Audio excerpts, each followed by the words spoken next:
वअला आलिहि व अस्हाबिहि अजमाइन। अम्मा बाद फ़अऊज़ु बिल्लाहि मिनश्शैतानिर रजीम। बिस्मिल्लाहिर रहमानिर रहीम। मुअज़्ज़ज़ सामीन गिरामी क़दर, आज की हदीस मुबारका जो पहली ज़ेर गुफ्तगू है वो बाब है बाब मा जाअ फ़ी ज़ाहिक रसूलिल्लाह सल्लल्लाहु अलैहि वसल्लम, यानी हुज़ूर अलैहिस्सलातु वस्सलाम की मुस्कुराहट और तबस्सुम के हवाले से जो बाब है उसका आज हमने ज़िक्र करना।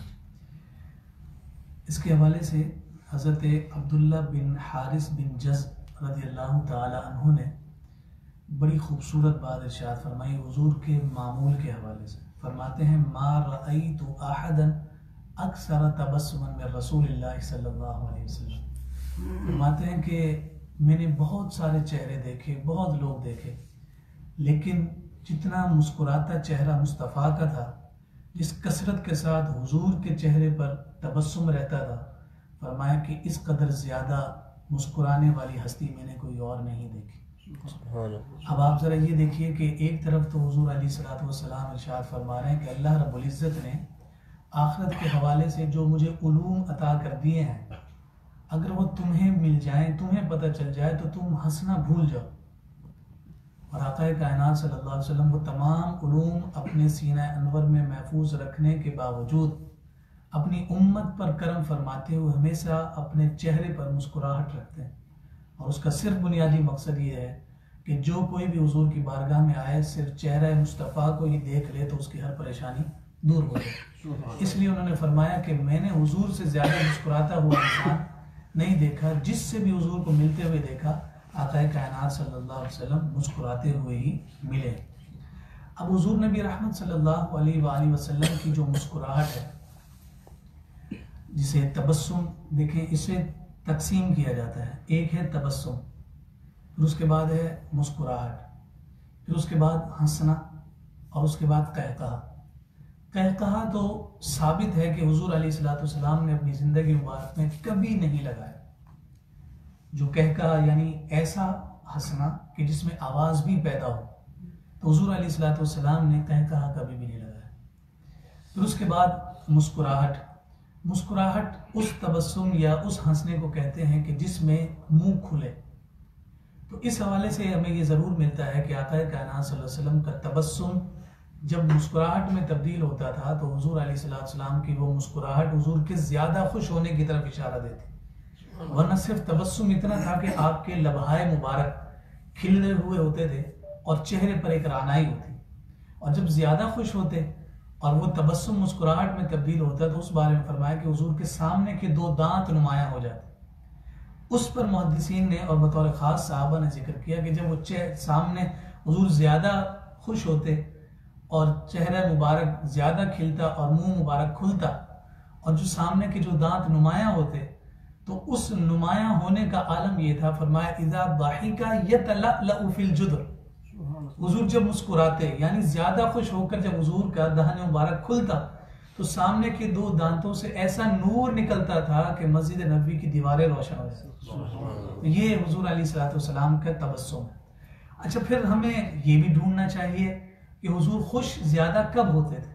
तो ये जान लेना चाहिए कि उम्मत के अहवाल में जहाँ अल्लाह रब्बुल इज़्ज़त ने नरमी फरमाई या उम्मत पर रब के करम की कोई बात आई तो हुजूर अलैहिस्सलाम सबसे ज़्यादा मुस्कुराए और सबसे ज़्यादा हुजूर के चेहरे पर रौनक आई। एक हदीस मुबारक इस हवाले से जिक्र करें। हज़रत अब्दुल्लाह बिन मसूद रज़ियल्लाहु ताला अन्हु बयान करते हैं कि हुजूर अलैहिस्सलाम ने इरशाद फरमाया कि मैं जानता हूँ कि सबसे आखिर में दोज़ख से कौन निकलेगा, यानी जो जो बुरे आमाल के नतीजा में दोज़ख में जाएगा, लेकिन वो साहिब ईमान होगा तो बिल आखिर सज़ा पाने के बाद वो जन्नत का हकदार ठहरेगा। फरमाया कि मैं उस शख्स को जानता हूँ कि जो पहले जहन्नुम में जाएगा और सबसे आखिर में यानी सबसे ज़्यादा गुनाहगार होगा कि सबसे आखिर में वो अपनी सज़ा को पाने के बाद दोज़ख से निकलेगा। फरमाया कि उसे हुक्म होगा कि जन्नत में दाखिल हो जा, यानी सज़ा पा ली है, अब हुक्म दिया जा रहा है कि जन्नत में दाखिल हो जा। फरमाते हैं कि वो जन्नत में दाखिल होने के लिए जाएगा, देखेगा कि लोगों ने तो जन्नत में अपने सारे ठिकाने बना लिए हैं, कोई जगह खाली नहीं नजर आती कि वो जाकर वहां पर पड़ाव डाले। तो रब की बारगाह में वापस पलटेगा और अर्ज करेगा, परवरदिगार जन्नत की तमाम मंजिलें, यानी जो जो घर थे, जो जो मकामात थे, वो तो लोगों ने घेर लिए, लोगों ने हासिल कर लिए, मैं कहाँ रहूं? कहा जाएगा कि तुझे वो जमाना याद है कि जिसमें तू रहा, यानी दुनिया के बारे में दरियाफ्त किया जाएगा कि तुझे याद है कि तूने दुनिया में कैसा वक्त गुजारा? तो वो अर्ज करेगा कि बिल्कुल बारी ताला मुझे याद है। कहा फिर उस दौर की कोई तुझे तमन्ना याद है? तो वो कहेगा जी बिल्कुल मुझे तमन्ना याद है। तो रब्बे जुल जलाल फरमाएगा कि वो तमन्ना बयान करो कि तेरी ख्वाहिश क्या थी। तो मैं वो अपनी कोई तमन्ना जाहिर करेगा कि मेरी ये ख्वाहिश, ये आरजू थी कि मेरा ऐसा घर होता, मेरी ऐसी ज़मीन होती, मेरा ऐसा महल होता, वो उस तमन्ना का इजहार करेगा। तो आक़ा कायनात सल्लल्लाहु अलैहि वसल्लम ने इरशाद फरमाया कि रब्बे जुल जलाल फिर हुक्म देगा कि ठीक है, तेरी जो तमन्ना थी वो तुझे दी जाती है, यानी जिसकी तूने दुनिया में तमन्ना की थी वो तुझे दी जाती है। और साथ ये फरमाया कि सिर्फ तुझे वो नहीं दे रहे, बल्कि जितनी तूने दुनिया में तमन्ना की उससे 10 गुना बढ़कर तुझे दे रहे। ये बात अल्लाह रब्बुल इज्जत इरशाद फरमाएगा और फिर उसके बाद वो बंदा यानी हैरत में मुब्तला हो जाएगा कि मैं इतना गुनाहगार कि सबसे आखिर में जहन्नम से निकला, और मैंने जो दुनिया में तमन्ना की थी वो इतनी बड़ी तमन्ना थी, और रब्बे जुल जलाल मुझे अब जन्नत में उसका 10 गुना अता फरमा रहा है। तो वो कहेगा फ़इन्न लकल लज़ी तमन्नैता व अशरत अज़आफ़ दुनिया, कि तेरे लिए वो भी है जो तूने तमन्ना की और उससे 10 गुना बढ़कर है। क़ाल फ़यक़ूलु तस्ख़र बी व अंतल मलिक, वो बंदा अर्ज करेगा बारी ताला क्या तू मुझसे मजाक कर रहा है जबकि तू मेरा मालिक है? यानी ऐसा भी हो सकता है कि तू मुझे उस 10 गुना बढ़कर मुझे मकाम अता करे कि तू एक तो मेरा मालिक है, ऊपर से तू मुझसे मजाक भी कर रहा है। यहां पर मुहद्दिसीन ने कलाम किया कि जो शहनशाह और बादशाह हुआ करते हैं वो अपनी रियाया से मजाक नहीं करते, लेकिन वो हैरत में अपने रब से ये कह रहा है कि बारी ताला तू मेरा मालिक भी है और मुझसे मजाक भी करता है। तो फरमाया कि जब ये कलिमात हुजूर अलैहिस्सलातु वस्सलाम ने बयान फरमाए, फरमाया फलक़द रअयतु रसूलल्लाह सल्लल्लाहु अलैहि वसल्लम दाहिका हत्ता बदत नवाजिज़ुहु, फरमाया कि उस वक्त हुजूर अलैहिस्सलातु वस्सलाम को इतना सुरूर आया और हुजूर अलैहिस्सलातु वस्सलाम इस कदर इन अल्फाज से महजूज हुए कि मेरी उम्मत पर मेरे रब का करम कितना होगा। फरमाया आक़ाए कायनात सल्लल्लाहु अलैहि वसल्लम उस वक्त ऐसे मुस्कुराए कि आक़ाए कायनात सल्लल्लाहु अलैहि वसल्लम के सामने के दंदान मुबारक नुमाया होगा। ये देखिए कि हुजूर अलैहिस्सलातु वस्सलाम अपनी उम्मत के अहवाल में अपने रब्बे जुल जलाल की रहमत और बख्शिश के मामले में किस कदर अपने लिए फरहत और जो है ना शादमानी का इंतज़ाम और एहतमाम फरमाते हैं। इस ज़िम्न में बहुत सारे और अहादीस मुबारक हैं, वो जिक्र की जा सकती हैं, लेकिन चूंकि मैंने अर्ज़ किया था कि तमाम अबवाब में से चंद एक बातें हम इंशाअल्लाह ज़रूर अर्ज़ करेंगे। मोहर नबुव्वत, हुजूर अलैहिस्सलातु वस्सलाम की मोहर मुबारक 2 चीज़ें हैं। एक मोहर नबुव्वत है जो आक़ाए कायनात सल्लल्लाहु अलैहि वसल्लम के लिए ख़ास थी, जो हुजूर की नबुव्वत पर दलील थी। और ये भी जान लेना चाहिए कि अल्लाह ने जितने सहाबा, जितने अंबिया और रसूल दुनिया में मबूस फरमाए, तमाम को नबुव्वत की कोई निशानी अता फरमाई जो मौजिज़ात की सूरत में है। तो ये एक मोहर हुआ करती थी, जैसे स्टैम्प कहते हैं, मोहर इंग्लिश में स्टैम्प को कहते हैं। तो तमाम नबियों को ये स्टैम्प अता फरमाए, लेकिन जितने भी नबी और रसूल आए उनके सीधे हाथ में वो निशान हुआ करता था। लेकिन आक़ाए कायनात सल्लल्लाहु अलैहि वसल्लम की जो मोहर मुबारक थी, जो मोहर नबुव्वत है, वो आक़ाए कायनात सल्लल्लाहु अलैहि वसल्लम के दोनों कंधों के दरमियान थी। और उसके बारे में जिक्र फरमाया कि वो थी किस अंदाज की। फरमाया कि हुआ मिस्लु ज़िर्रिल हजरा, कि जैसे कबूतरी का अंडा होता है, यानी ये साइज। और वो हुजूर अलैहिस्सलातु वस्सलाम के जिस्म मुबारक पर, पुश्त मुबारक पर, दोनों कंधों के दरमियान थोड़ा सा बाएं जानिब को सिरका हुआ, वो उभरा हुआ एक गोश्त का एक लोथड़ा और टुकड़ा था, जो हुजूर अलैहिस्सलातु वस्सलाम की नबुव्वत की अलामत और निशानी थी। इस पर बहुत सारा कलाम किया गया है। यहाँ ये भी जिक्र किया गया वो जो मोहर मुबारक थी उसके इर्द गिर्द बाल थे। तो हुजूर अलैहिस्सलातु वस्सलाम से उस बारे में भी मनकूल है कि अबू ज़ैद अमर बिन अख्तब अंसारी फरमाते हैं कि मैं एक दिन हुजूर की बारगाह में था, तो आक़ा कायनात सल्लल्लाहु अलैहि वसल्लम ने फरमाया कि अबू ज़ैद मेरे करीब आओ, मेरी कमर पर हाथ फेरो। फरमाते हैं कि मैंने हुजूर की कमर अक़दस पर हाथ फेरने लगा तो मेरी उंगलियां मोहर नबुव्वत पर लगी, क्योंकि हुजूर ने चादर मुबारक पहन रखी थी, तो ऊपर से हाथ फेरा, तो अब वो उभरा हुआ गोश्त था, तो मेरी उंगलियां उस पर लगी। तो मैंने दरियाफ्त किया या रसूलल्लाह सल्लल्लाहु अलैहि वसल्लम ये क्या है? तो हुजूर नबी रहमत सल्लल्लाहु अलैहि वसल्लम ने फरमाया कि ये मोहर नबुव्वत है। तो फिर उन्होंने दरियाफ्त किया कि ये किस अंदाज की है, यानी कैसी है, क्योंकि देख ही नहीं, सिर्फ हाथ से महसूस कर रहे हैं।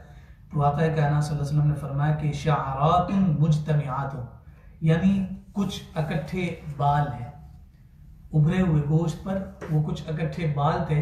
तो उसकी जानिब हुजूर अलैहिस्सलाम ने फरमाया कि मोहर नबुव्वत इस अंदाज की। इस बाब में सबसे अहम तरीन जो हदीस मुबारक है वो हज़रत सलमान फारसी रज़ियल्लाहु ताला अन्हु का वाक़या। आप जानते हैं कि उनका ताल्लुक ईरान से था और फिर वो हक की तलाश में जनाब कभी किसी के ग़ुलाम बने, कभी किसी के ग़ुलाम बने। अच्छा, थे भी मालदार बाप की औलाद, मगर सिर्फ हक की तलाश में उन्होंने ग़ुलामी को भी कबूल किया। यहाँ तक कि मदीना के एक रहने वाले यहूदी के ग़ुलाम हुए। जब यहाँ आए तो चूंकि वो पैगाम लेकर आए थे कि जो आखिरी नबी होगा उसके पास 3 निशानियाँ होंगी। नंबर 1, वो सदका कबूल नहीं करेंगे। नंबर 2, वो हदिया कबूल करेंगे। और नंबर 3 कि उनके दोनों कंधों शानों के दरमियान में मोहर नबुव्वत होगी। जब हुजूर मदीना मुनव्वरा तशरीफ लाए तो फिर वो इन तीनों निशानियों को देखने के लिए हुजूर की खिदमत में हाजिर हुए। और सबसे पहले वो लेकर आए सदका। तो हुजूर ने दरियाफ्त किया कि ये क्या है?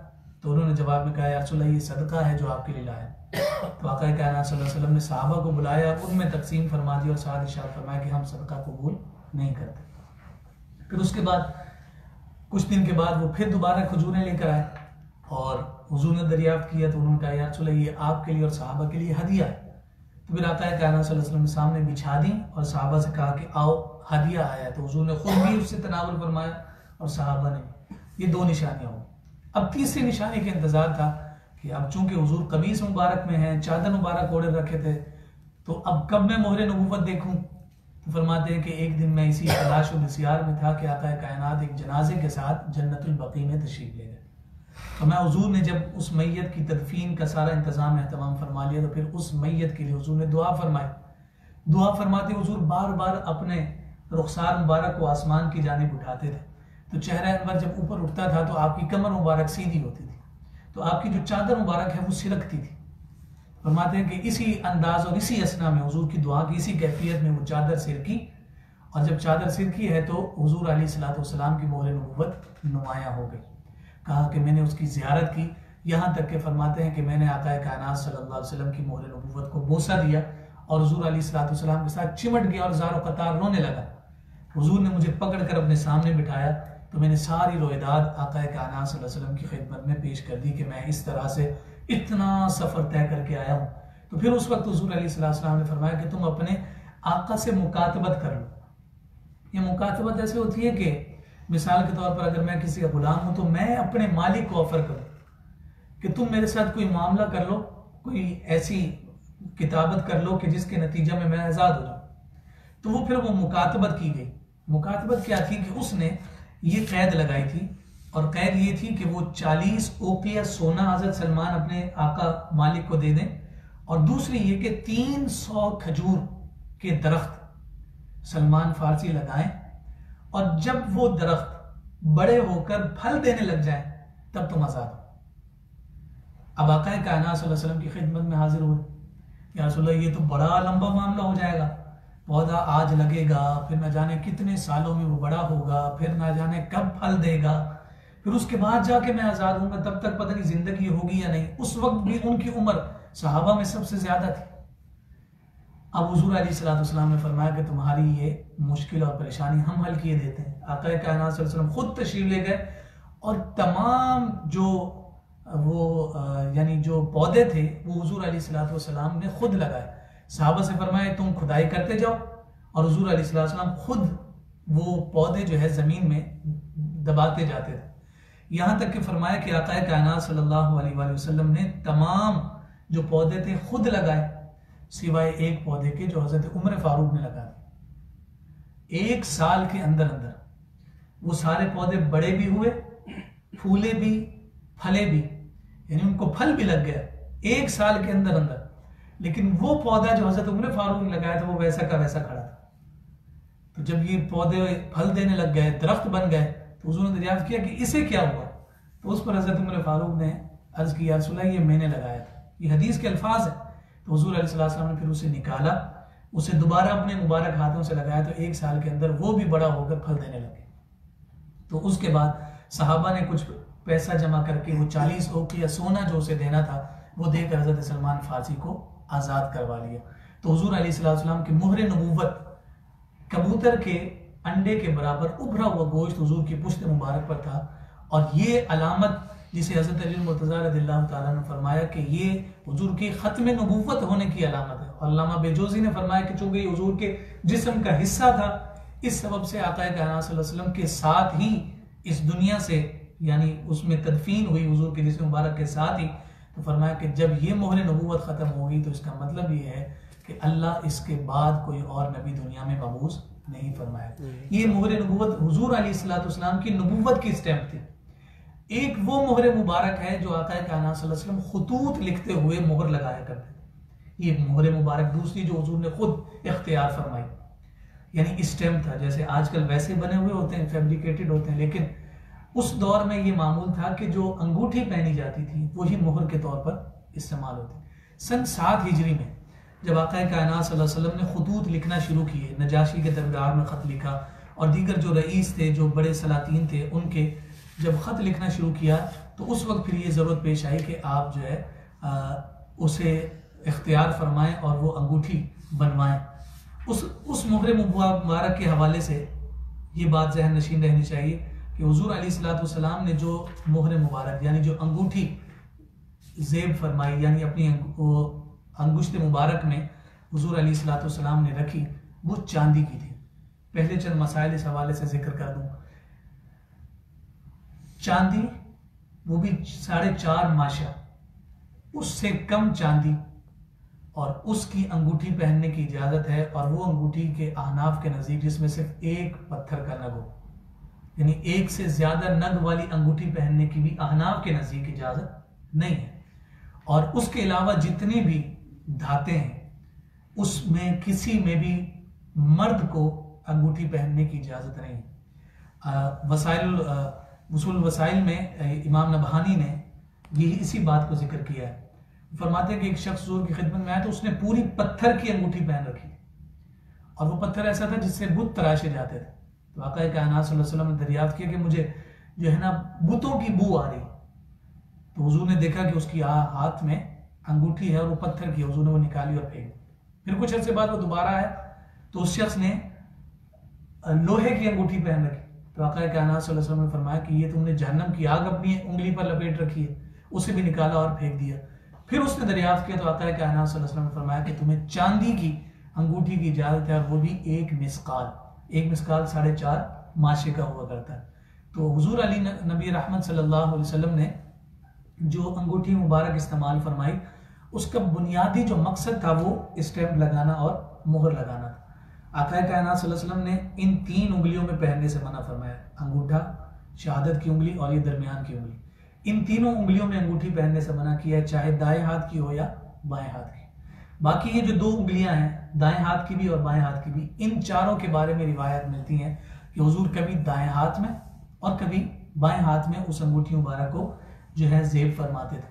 और सबसे ज्यादा रिवायत इस छोटी उंगली की मिलती है कि हुजूर ने कभी दाएं हाथ की इस छोटी उंगली में या बाएं हाथ की छोटी उंगली में पहनी। एक सहाबी ने यह भी जिक्र किया कि आका कायनात सल्लल्लाहु अलैहि वसल्लम सिर्फ मोहर लगाने के लिए ही उसे ज़ेब फरमाते और मोहर लगाकर फिर उसे उतार दिया करते थे।